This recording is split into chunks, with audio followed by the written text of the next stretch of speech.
Hello, everybody. I'm Marcia O'Malley with Mindful Media Services, and thank you so much, Dave and CET, for having me today. It's such a joy to be able to see everyone's face, even when we can't be together. And I'm hoping that today, with my talk about Zoom, you're going to learn a few new things about it that you might not know.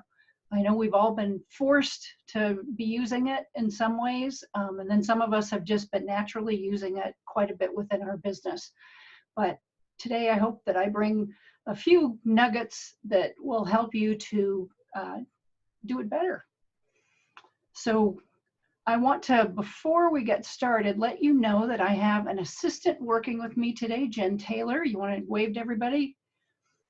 And I'll be talking about why it's important for a meeting of this size to have somebody assisting you. I think logistically you can tell my eyes can't be everywhere. I can't be monitoring everything.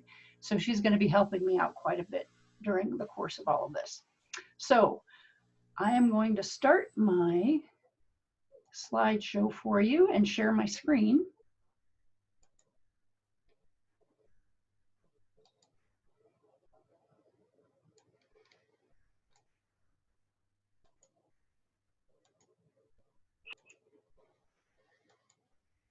There, now can everyone see the title slide? Yep, nod your head, perfect. Yes, ma'am. All right, so if you signed up for this, you're in the right place. Zoom etiquette, best practices, and advanced features.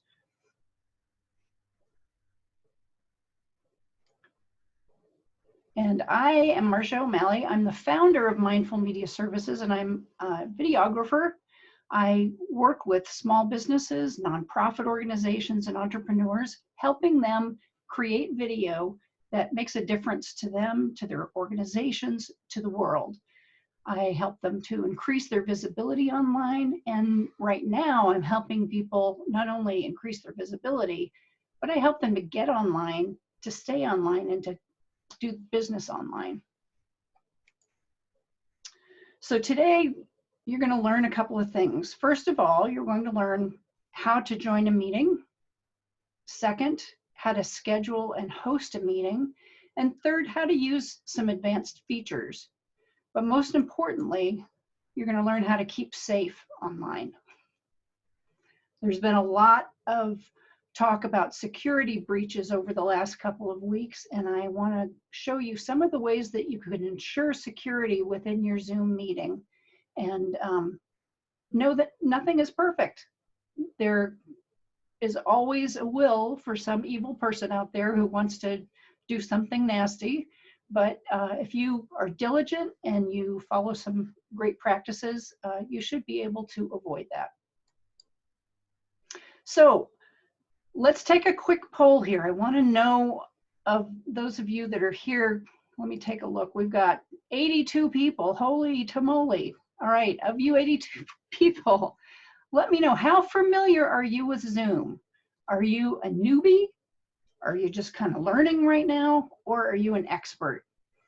I'm going to launch the poll, and I'd like you to answer it in the next 30 seconds. Okay, can you all see the poll now?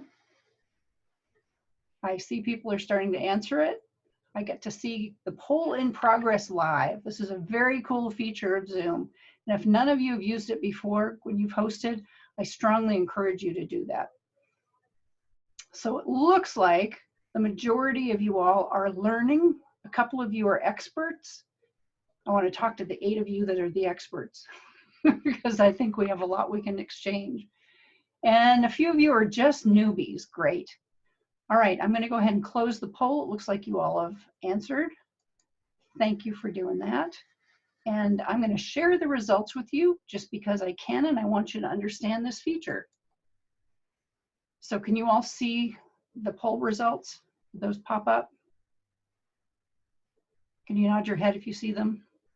Yes, great. Thank you very much. All right, well, I'm going to go ahead and exit out of the poll results. And for those of you that are hosts, along your bottom menu bar, there's an option to create a poll. And if you haven't used it before, I encourage you to, because it's really fun.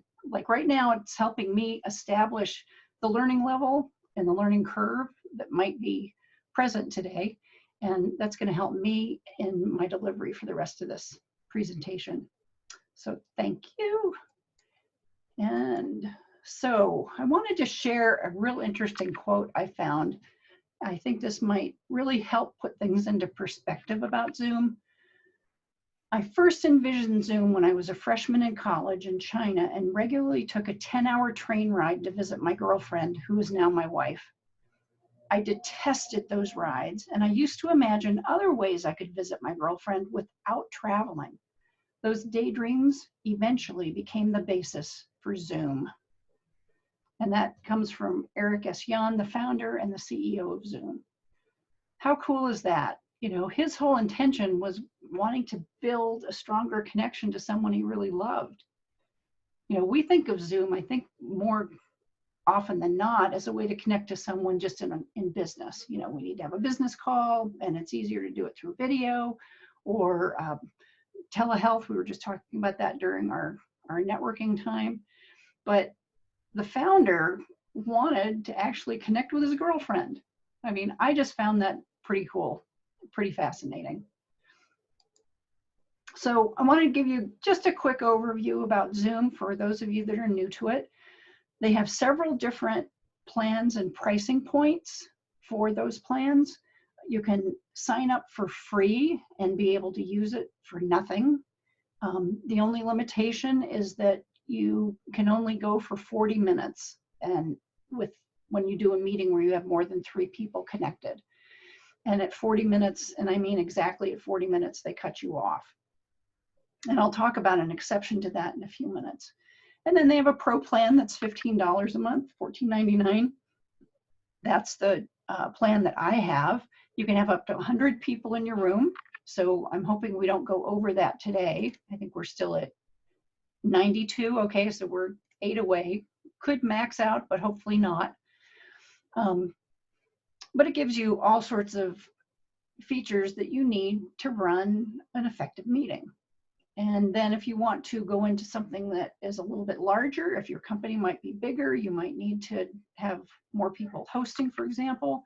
You need more participants. You can go into the business plan, and there you can include up to 300 participants. The enterprise, of course, is their largest one, and that's where you can have 500 participants and all sorts of other features. But if you have not signed up for a Zoom account yet, I encourage you to, because it gives you a lot of opportunity to be able to connect, whether you're using it for business or right now for personal reasons. You might want to visit your family. And Zoom is doing other things as well. So they have a whole unit dedicated to education. And right now, for accounts with a school, you know, kindergarten to 12th grade, they are waiving that 40-minute limit. So you can have unlimited time for free. I thought that was a really nice thing for them to do right now. They also have a telehealth option. And this actually is HIPAA compliant. We were talking a few minutes ago in the chat about how it might not, but they do have an option. It is a much higher fee, obviously, because it's a whole new level of encryption and security. And it comes with the ability to have up to 10 hosts. And then for any of you who are developers, anyone making any kind of new software program, you can incorporate the functionality of Zoom into it as well. So, how to join a Zoom meeting? And more importantly, what do you do once you're there? So, it may seem a little bit confusing here, how to join a meeting, but it's not really. You can do it pretty simply. In the center of the screen, you see in sort of the gray rectangle, the typical invitation that you receive when you've been invited to come to a meeting. And in that includes a long URL, a password. Most of them are including passwords right now as an added level of security, and also a meeting ID. So if you do not have a Zoom account, you can just click on the URL and directly go to sign into the meeting. If you do have an account, you can take the meeting ID, go to open up your account, and just incorporate the meeting ID, click on the join button, and then it will prompt you for the password. Now, some Zoom etiquette. This is really important, but also silly. You see the picture that I have up in the right-hand corner of this cute little Yorkie. You know, if you only are using audio, you can look like crazy wild-haired Yorkie. Or if you've got video, you spruce yourself up a bit and make yourself look a little bit more presentable, right? Well, a couple of things that I recommend you always do. Be sure to turn on your video. You know, while the meeting is going on, it's really nice to be able to see all the faces and to be able to interact. You know, I'm not on a stage where I'm right in front of you and I can actually read your body language and get some sense of, you know, if I say something a little bit funny, you're going to chuckle. And if you don't have your video on, I have no idea if anything is coming through to you at all.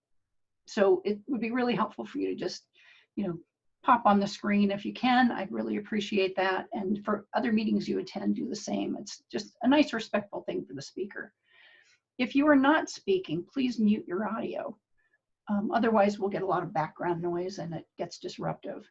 And then when you do have an opportunity to ask a question, for example, or do part of a presentation, be sure you're looking into your camera.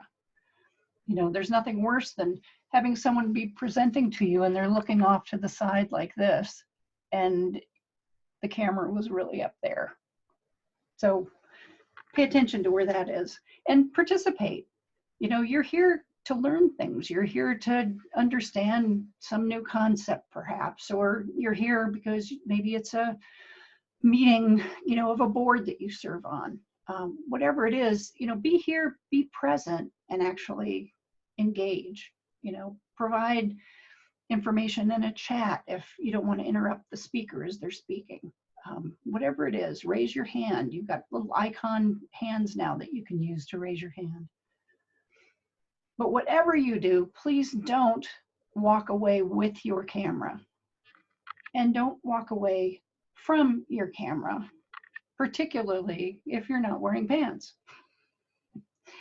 Now, this might seem like kind of a joke, but I have to tell you, this last couple of weeks, I have seen some amazing video clips, and I'm going to share 2 of them with you because I want this to be ingrained in your mind so you will never forget that when you are on video, you are on video and everyone's watching.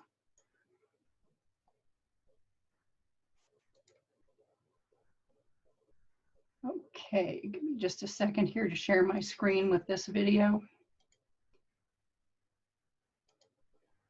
And this is entitled Poor Jennifer. And you'll see why.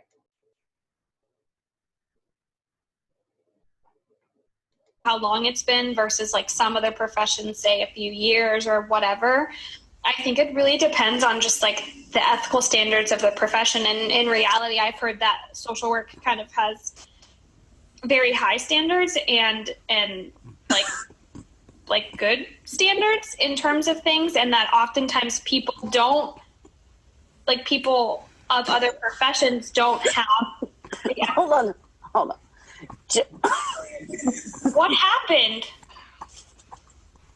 I saw nothing. What happened? That's the question. Did you all see, even though the squares were pretty small, what took place there? This woman was using her phone to connect onto the Zoom meeting, and she realized she needed to use the restroom, so she just grabbed her phone and went into the bathroom, and you could see her sitting down there. I mean, how horrifying was that? And she became the laughing stock of the internet for a couple of days there. Her phone was stuck to her foot when she walked out. Yes, yes. Okay, now I have another one to share with you. Hold on while I get this full screen for you. All right. Hope you guys go on.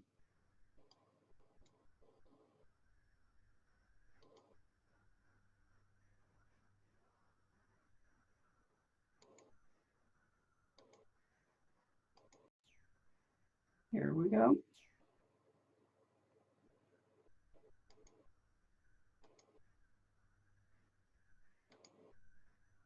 Goodbye. All right. Talk to you guys tomorrow. Bye. See you guys.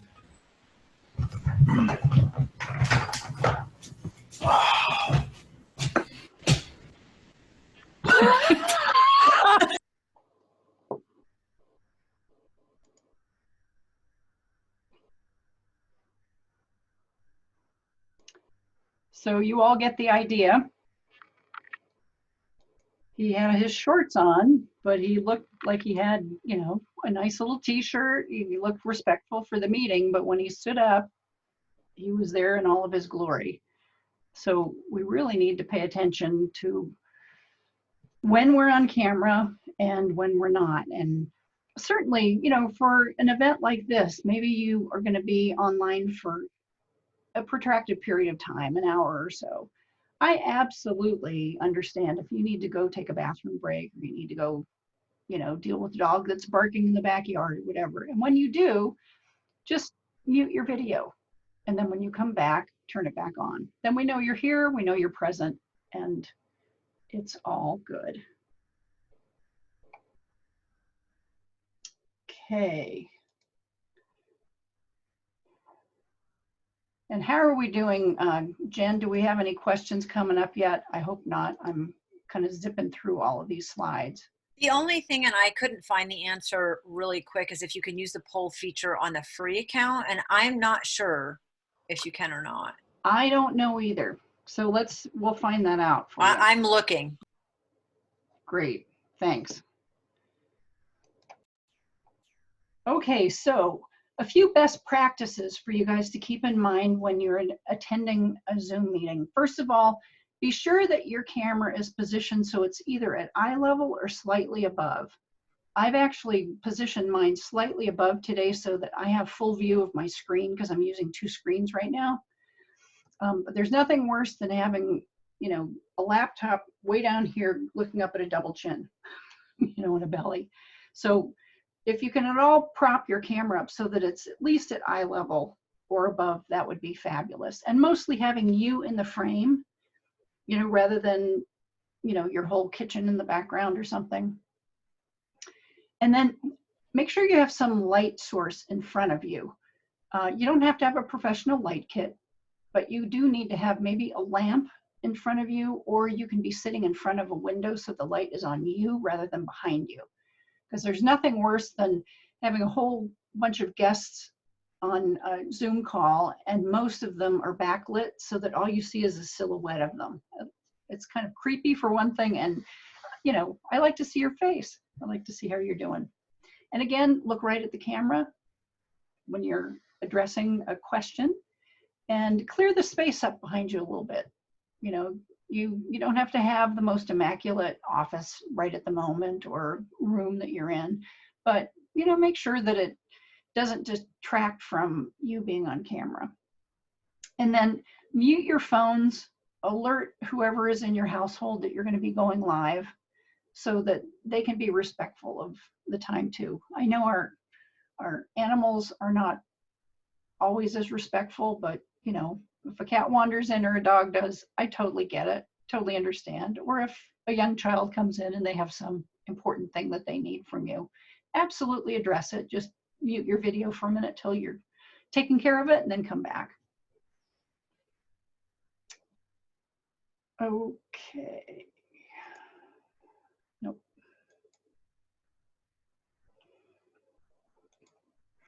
So, how to host a meeting. Now that you know how to participate as an attendee, we want to get some more practice around doing a host. Now, how many of you, put in the chat, how many of you have been hosting meetings? I'd like to get a good idea of the hosting versus just attending here as well. Jen, you let me know when you get a good representation of that, and I'll keep going on with this information. You know, the first thing you really need to do when you're hosting a meeting is try to think of it ahead of time.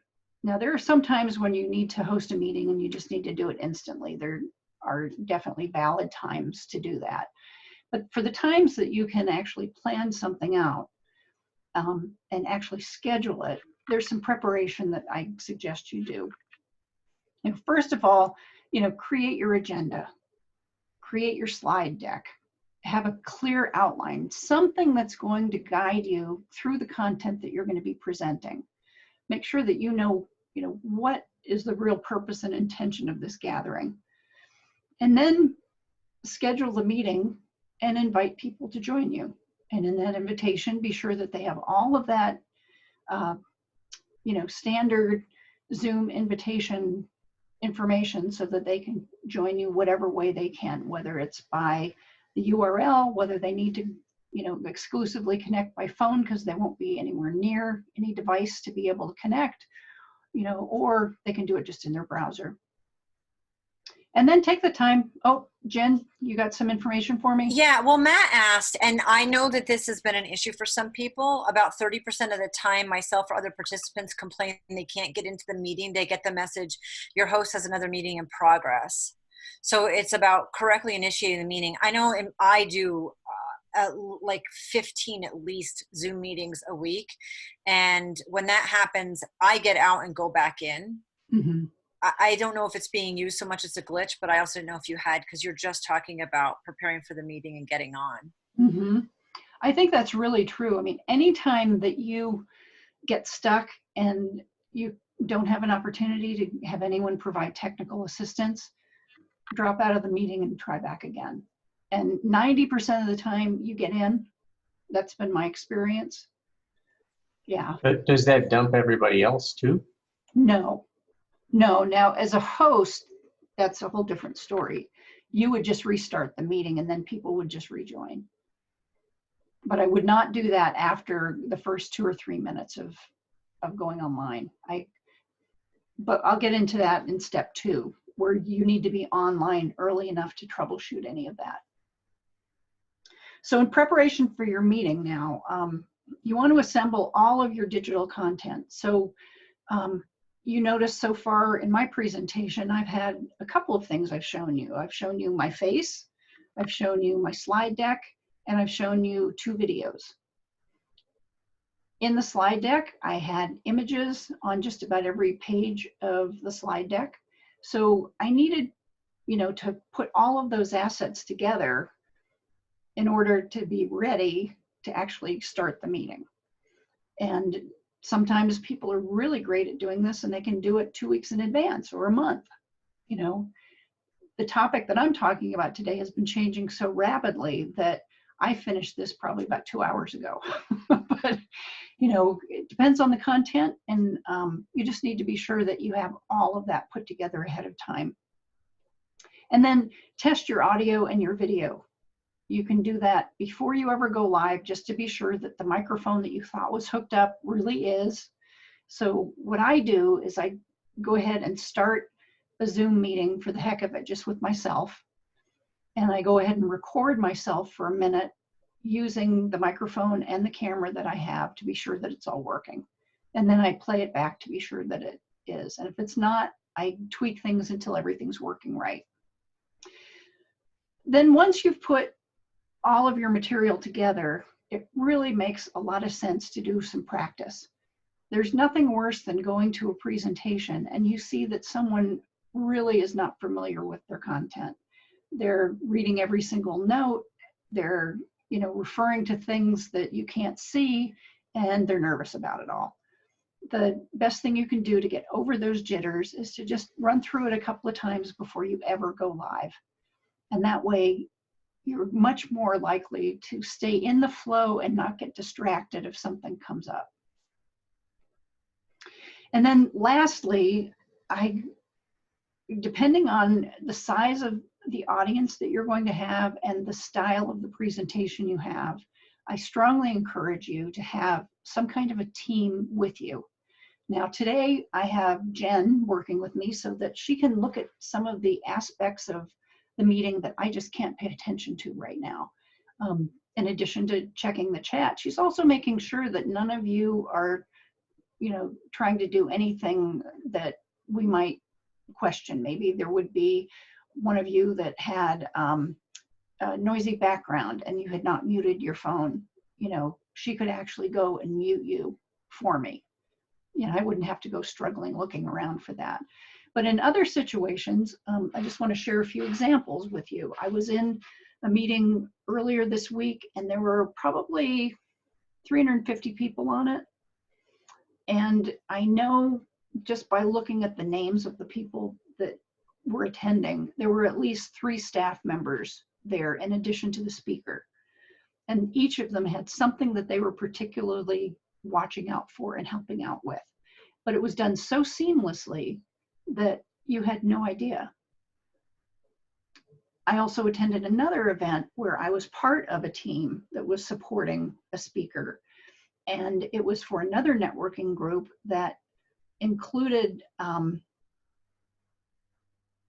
let's see, we used a waiting room so that as people signed in, they stayed in a waiting room until one person checked our registration list and let them in one by one. So if you want to be sure that the people that are coming in are only the folks that you want in, that's the best way to do it. The other thing, I was the technical person, so if anyone had issues with technology, they texted me or called me so I could help, you know, troubleshoot their issues. We had a couple of those come up so I could help them out with that, and with no interruption to the speaker. All of this happens in the background so that the speaker can just do what they need to do. We had another person who monitored the chat and gave an introduction to a guest speaker.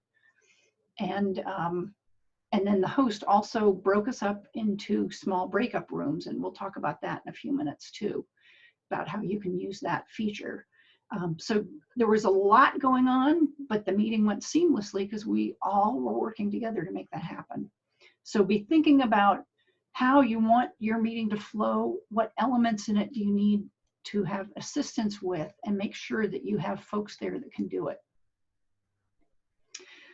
So step 2 is actually hosting your meeting. So there are a couple of things that I think are really important for you to do when you're hosting. Arrive early. Say you're going to start your meeting at 10 o'clock.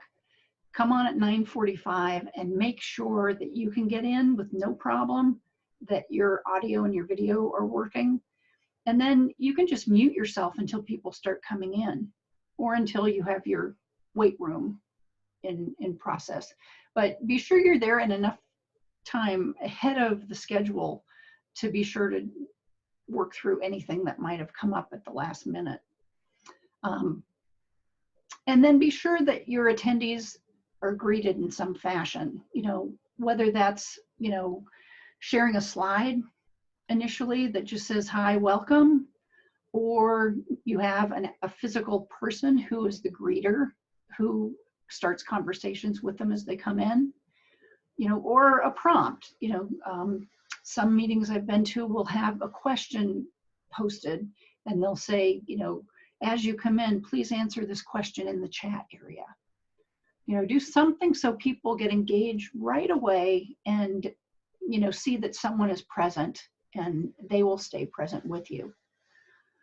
And then decide how to manage your meeting. How are you going to handle questions and comments?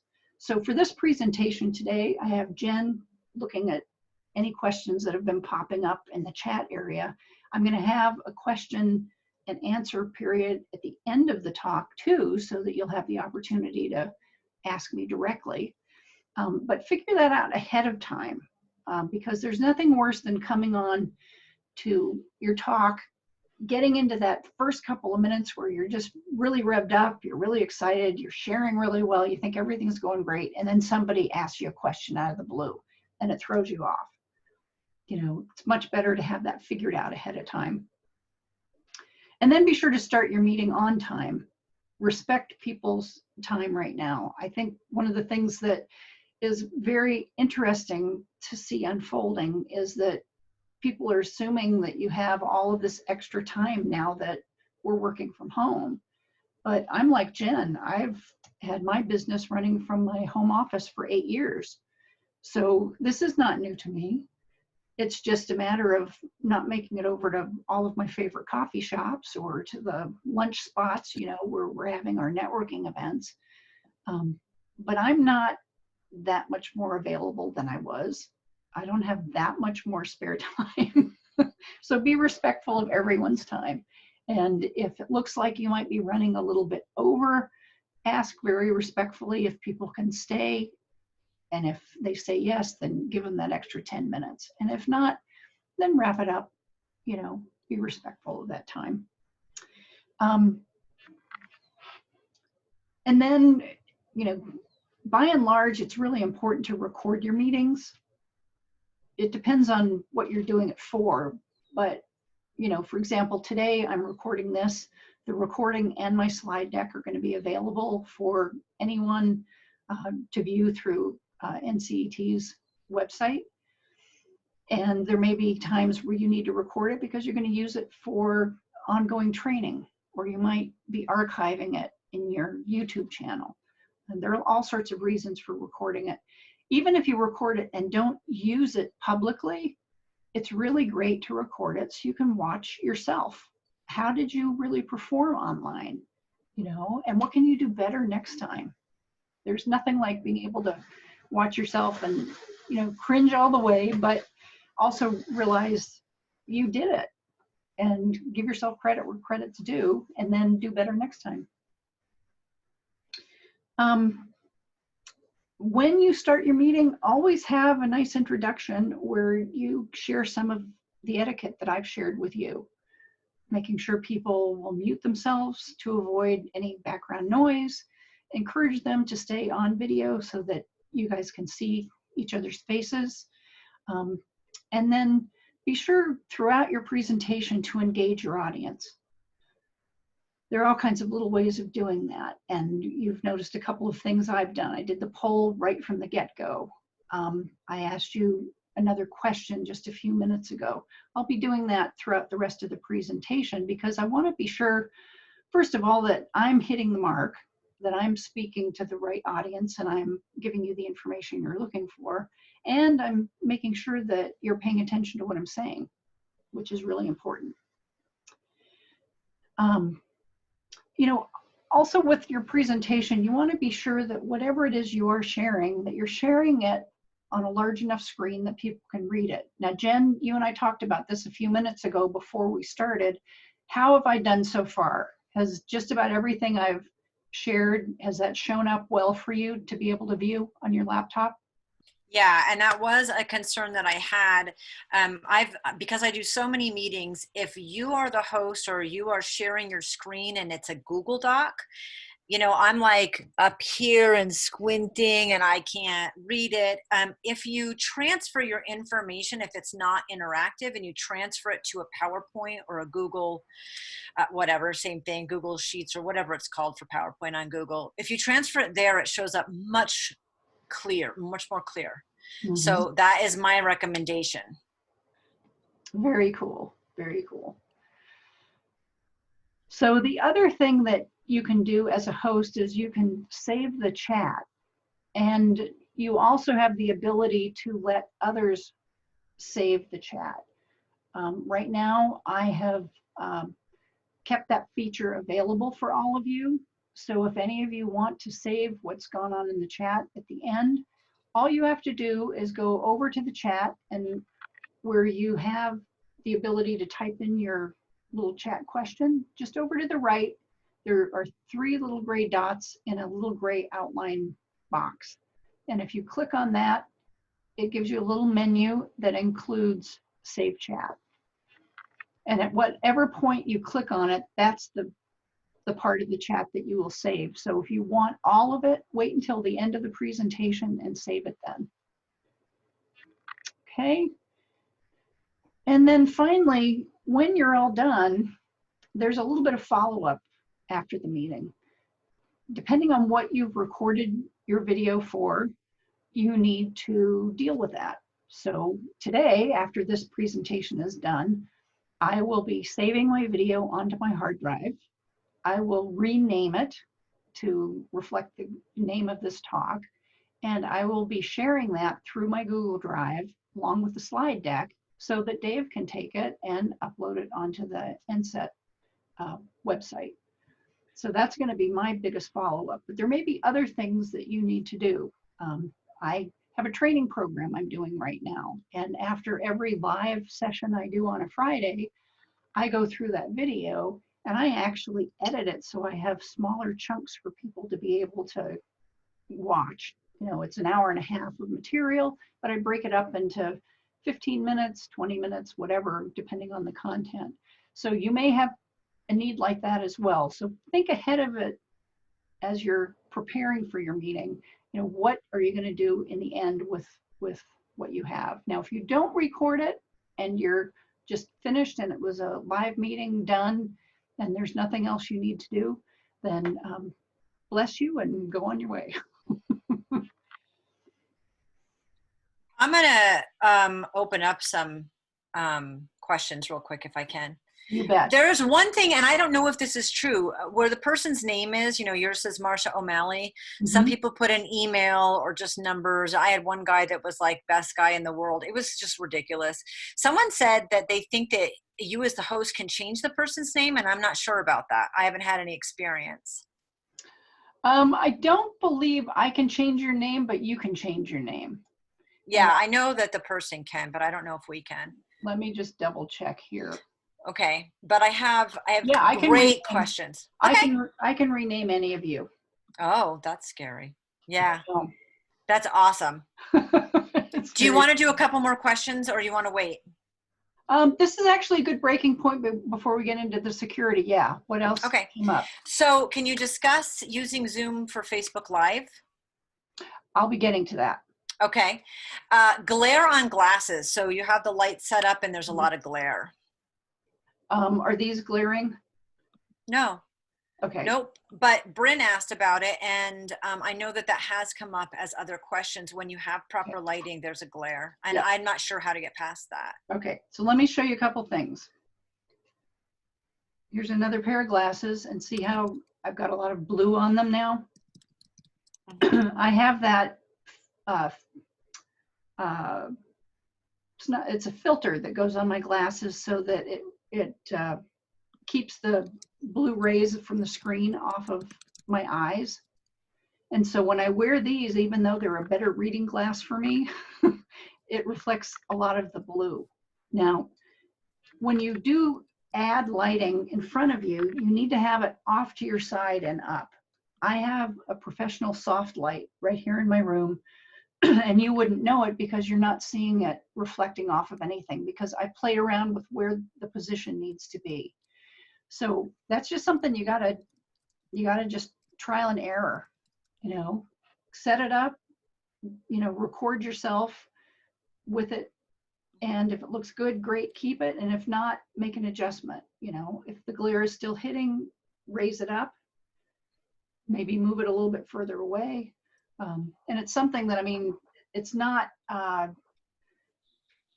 one size fits all. It depends on the space you're in, and it depends on what kind of light you're using, and it depends on what you're wearing, depends on the kind of computer or phone that you're using. You know, there are just a lot of factors involved. So you have to play with it, basically.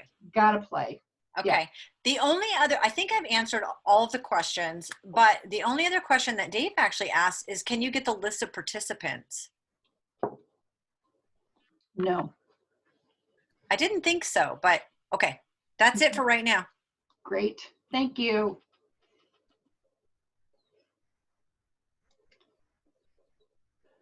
So this might actually be a good time to share the menu bar. Would you guys like to know more about each of the features on the menu bar for a host? I think that makes more sense. Let me stop sharing my PowerPoint. That's come up a lot. That's come up a lot. That was going to be the next thing I was going to do. Okay. Also saving the chat. And no, you cannot get a list of people who are in the Zoom meeting. No. And that, I think, has become more of a security issue than ever. Just making sure that your privacy is respected. Okay, I'm going to share this screen now, and this should work. You all see my menu now? My whole menu bar down here. And all of your beautiful faces here. Look at that. 87 people. Look at all of you. So I am looking at you right now in speaker view. You have the opportunity to view either speaker view or gallery view. I'm going to go back to speaker because I want you to pay attention to the menu down here. So on the far left, you'll see that there is a little microphone icon. You see the green going up and down on it. It's fluttering because it's recording my voice. And I can mute it. I can unmute it right here. And then there's a little white arrow right next to it. And that's where you can click on it and find how you can decide which microphone you're going to be using and which speaker you're going to be using. And you can test your speaker and your microphone from here. And you can also check your audio settings as well. So right now I'm using my webcam and I'm using the microphone from it. And my speakers are separate from that. They're on my desktop. And if I were to test them, click on here. Yes, I hear the ringtone. And I hear my voice. So everything's working fine and I'm done. And then you can adjust your audio settings by going into audio settings. And it brings up a whole nother area here where you can adjust the volume level. I might dial it. You can make it automatic and test it all out there as well. Then we have our video feature here. Again, I'd ask most of you to keep that open so I can see your faces. Some of you have not, but I can mute mine or I can keep it on. I think you'd prefer to see me right now. And then to the right of that is this cool little arrow where you can make sure that you've selected the camera that you're using for this. There are other video settings as well. So if you go into video settings, you can see that if I had a couple of cameras set up, I would see them listed here and I could choose which camera was my primary camera. I have enabled the 16:9 widescreen so that you see as full a screen as possible given the bandwidth of this broadcast. I've enabled high definition, which means you're getting the highest quality video recording and broadcasting that you can from here. And then this, I've got this in a later slide, but we'll talk about it right now. Touch up my appearance is a really cool feature, and the women in the group probably are going to be more interested in this than the men. But you see, I have it turned on right now, and if you look at my face, it has a nice soft focus to it, and you might not know the difference unless I shut it off. You can see there's a bit of a difference, right? It's a little bit rougher. And if you use that touch up my appearance, it just gets softer, a little bit nicer. So I use that for fun. And then this gives you the opportunity also to always display participant names on their video. I keep that on because I'd love to know who is who. I can turn my video off when I join a meeting. I keep that on deliberately because there are times when I connect to a meeting and I need to make some adjustments to my camera. So I like to keep it off until I have that all set to go. You can also hide your non-video participants, but I don't do that. I like to know if someone's connected by phone. You can spotlight your video when you speak. I find that the speaker view and the gallery view are perfectly fine. I don't need to add that feature. And then display up to 49 participants per screen in gallery view. That's what I have set right now. And one last video feature here. You can choose a virtual background. Now, not every one of you is going to see that feature. Not every computer is capable of doing it, but most are, particularly anything built in the last year or two. So if you click on choose a virtual background, it'll bring you back to this settings page.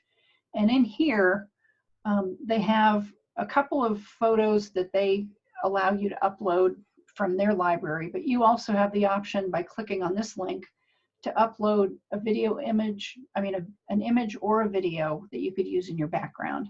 And any of you, let's see, Deb Armstrong, I see you're in Hawaii right now. And Andy, you've got your big background on there too. One that I've been using lately that's kind of fun, that actually almost looks real, is this one. Got a couple of them like that. Makes you feel like you're someplace different. So if you're in a pinch and your room is a total wreck, this is a really great alternative. But unless you like to make this perfect, you can see when I move around, you sometimes see the back of my chair and sometimes you don't. I need to have real even lighting.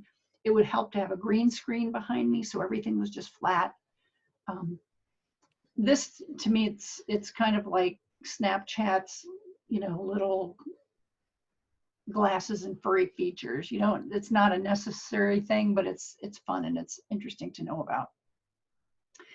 Okay, next on our menu bar that is really important to know about is the new security button. Those of you that have been hosting for a while will have noticed that this showed up about 10 days ago.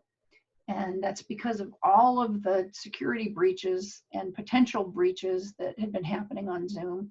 They stepped up majorly to be able to make things more secure for you. So if you click on this, you have several different options. You can lock the meeting. So right now I could lock it and only those of us that are in here now would be able to be in it. No one else could enter. You could leave, but no one else could come in. I could have enabled the waiting room so that as you came in, you would be in that waiting area, and then you'd have to be approved to come in one at a time or as a whole group.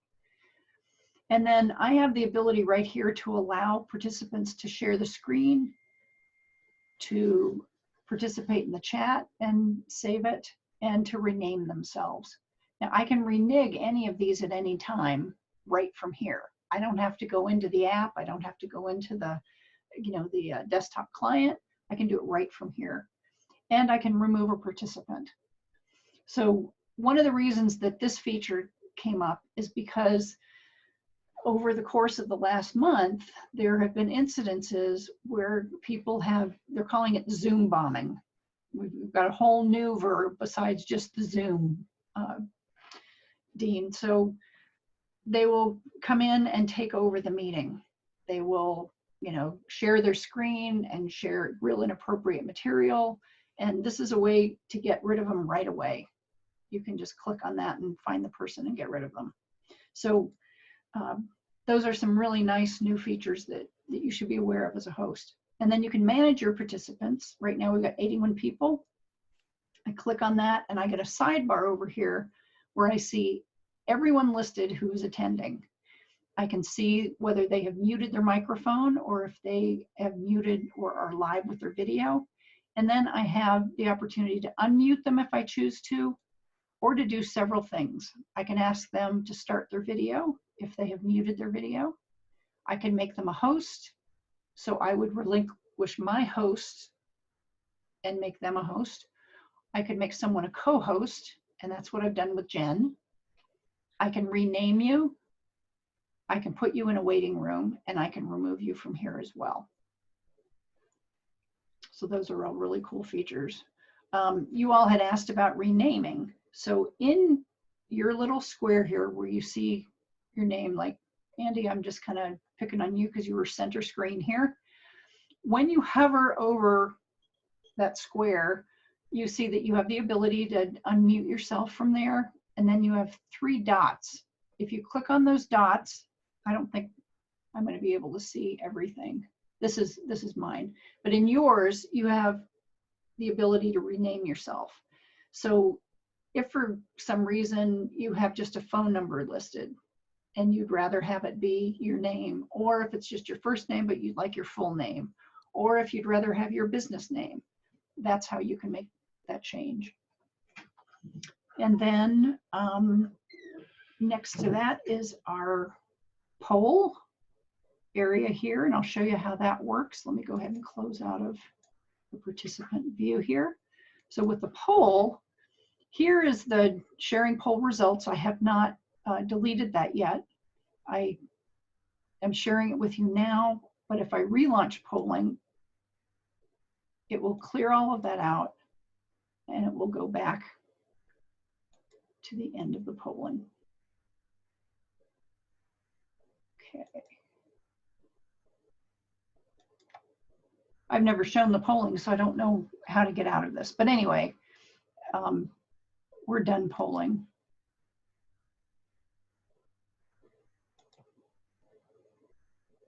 No, not what I wanted to do.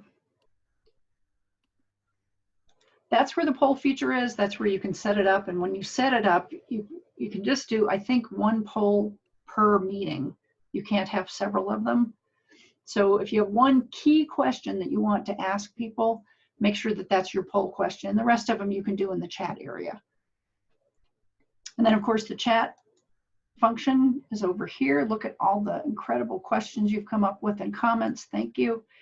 And right here, I want to show you when you type your message, you have the ability to share it with everyone, or you can send a private message to someone else. They're all listed here.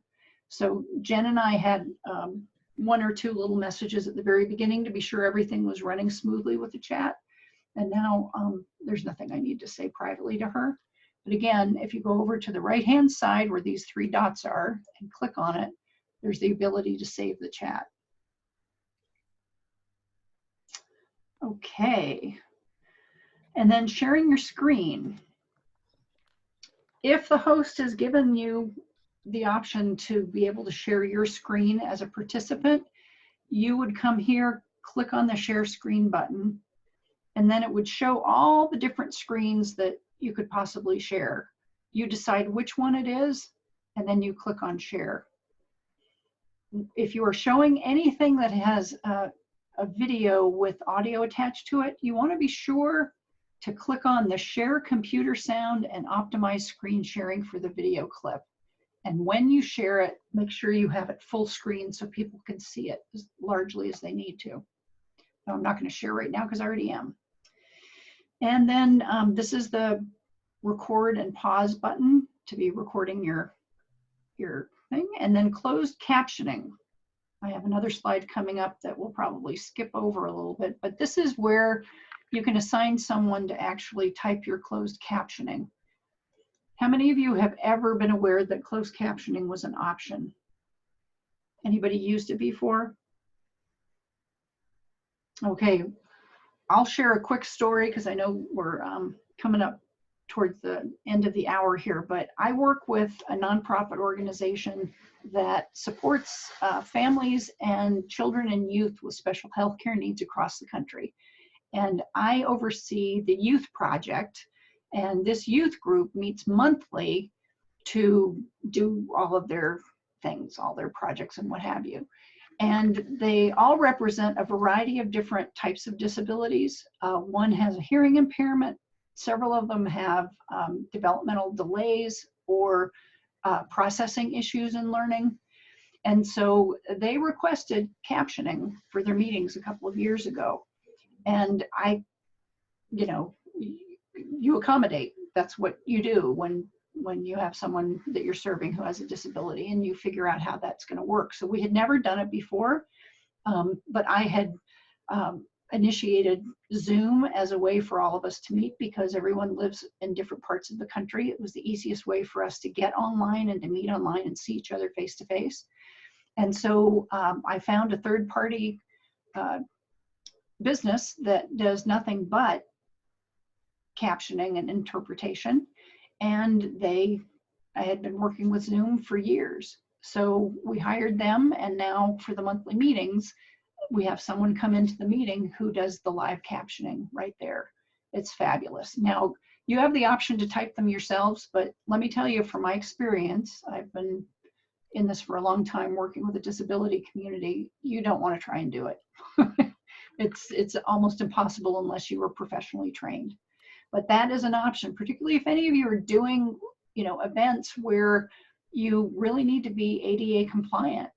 You need to be sure that you're touching on everyone. And in a meeting like this, to have someone doing sign language interpretation is really tough. And not everyone reads sign language, but just about everyone reads captioning.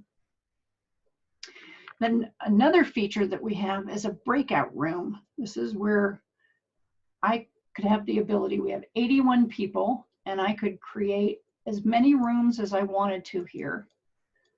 And they would divide you up randomly.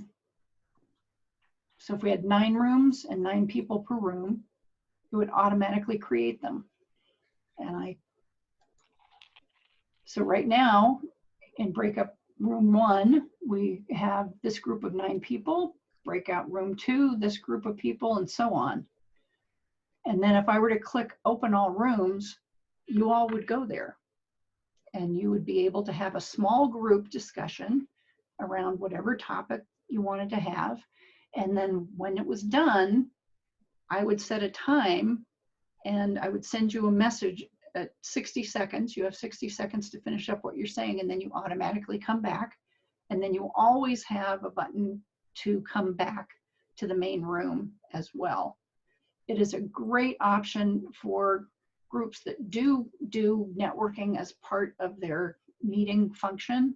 And I've been participating in several of those, and it's been really, really great. And then here are your little reactions. You can clap. I'd be happy to see any applause that you guys want to give me right now. That'd be wonderful to see. Marcia, people are asking if the breakout rooms are always random.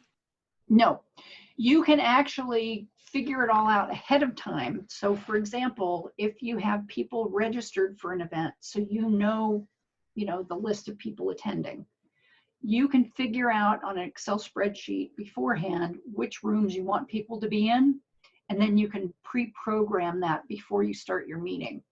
It's kind of an advanced level, and I don't have that feature set up to show you on my screen, but if you want to know how to do that, please reach out to me. I'd be happy to share that.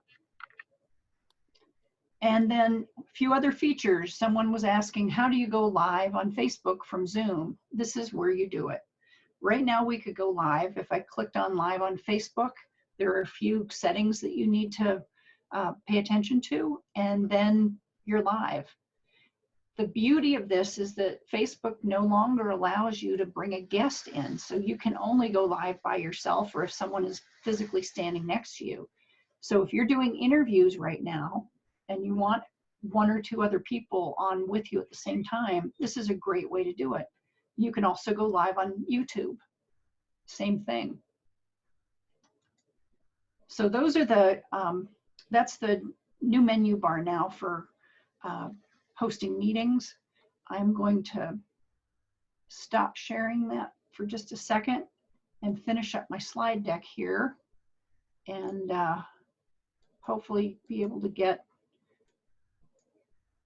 1 or 2 questions in here before we have to go.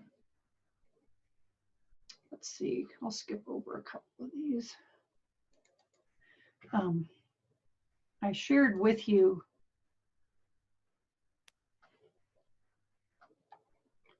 some of these features already, so bear with me and we'll go through these quickly.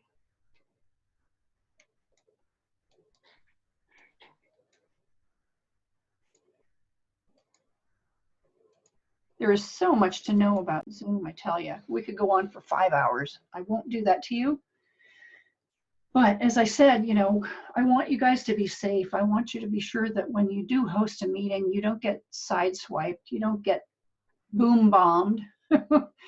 And just to let you know that Zoom is in the process right now. They're in the middle of a 90-day plan of improvement, and they have hired Facebook's former security person, Alex Stamos, to do that. So don't be surprised if over the next week some new features come up.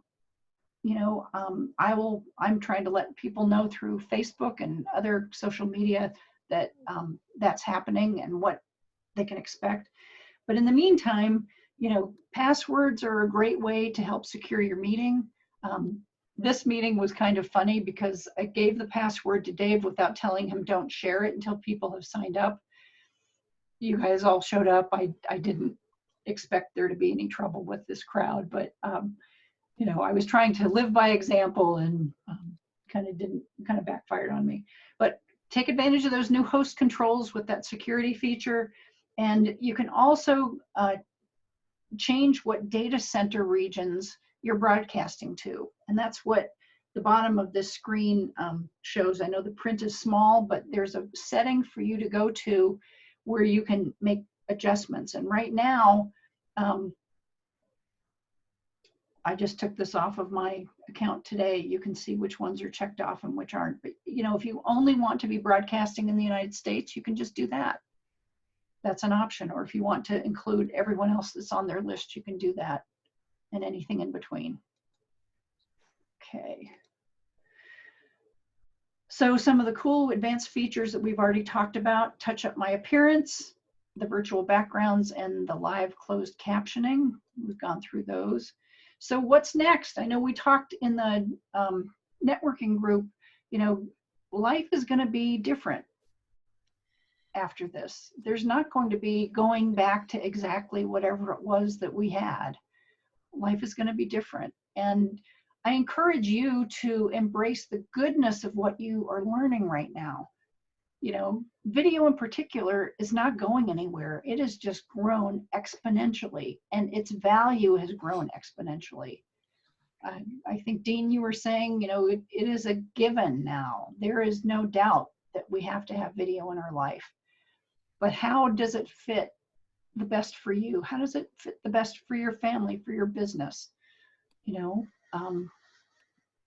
Big Brother, you know, we're always kind of wondering if that's going to be the next issue that, you know, will be directed all through video. Well, you have control over a lot of it. So control what you can enjoy and love what you can. Marcia, there are two or three things. One is getting rid of feedback. Another is somebody asked, Carol asked, if the region selection affects service quality.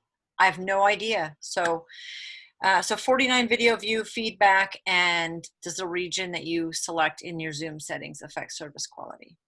So video feedback, I don't know what you mean by that. I think it's just the static and the internet connection that's what I'm going with. And I think sometimes you really can't. So particularly if you're hosting, but this really also helps tremendously if you're just participating.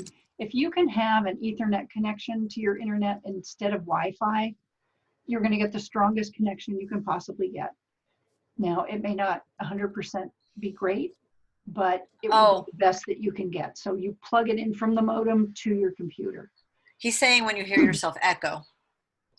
Thank you. Or she, yeah.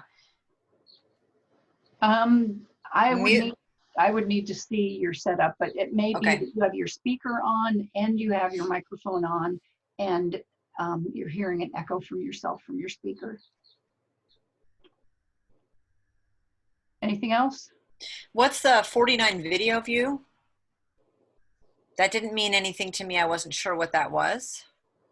That is when you're in gallery view. Oh, got it. You can have up to 49 faces on the screen at once. Yeah. So I think someone was asking maybe how to get to that. Is that in settings? In your video settings. So if you go into that little white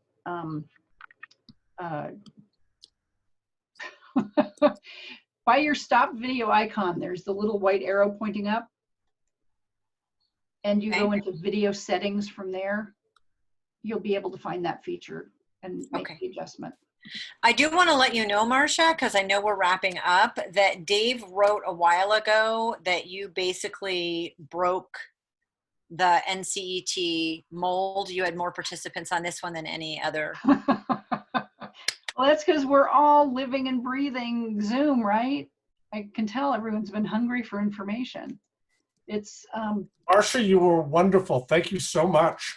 Thank you. So I know we've run a couple minutes over time. Thank you for sticking with us. If you would like to contact me for any reason, here is information, and I'd love to help you and serve you in whatever way I can. Excellent. Well, thank you again. And by the way, a preview for next week, Gabby Hall from Noble Studios will be talking about tools and tips to make your online team more effective. So again, Marcia, thank you. That was an incredibly, I learned so much today. That was a great thing. And thank you for the nearly 100 people who joined us today. And we'll hopefully see you all again soon. Wonderful. Thank you, everyone.